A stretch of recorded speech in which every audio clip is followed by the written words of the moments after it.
Okay? Our paste is ready. I'm gonna need a little bit of rose water to make this smell good.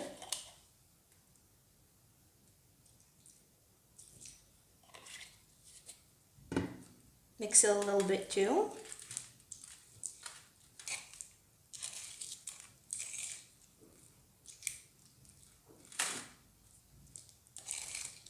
Now, you want to have this consistency right here. Something that is not too liquidy and nothing too dry. You want it mild. You want it pasty. Now, I'll take this container right here. Let me show you. And I will put and preserve the clay that we have prepared right in here.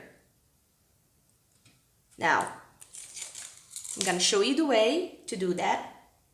Just slowly, you can take and put the clay that you needed right here. Like this, do not afraid to use it.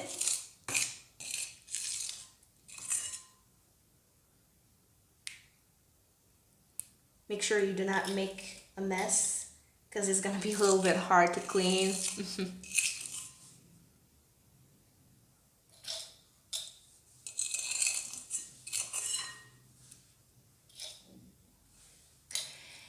There you go. And you can preserve it for later.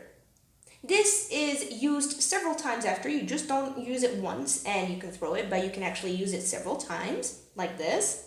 You can just open it, take a little of what you want. Make sure you preserve this also in a container, this water. You can warm it up a little bit and you can just mix it with the clay because it's gonna get dried up a little bit afterwards when you use it. You can mix the little water with this, okay, after you warm it up, and you'll get the same paste that you have created the first time you have used the ingredients.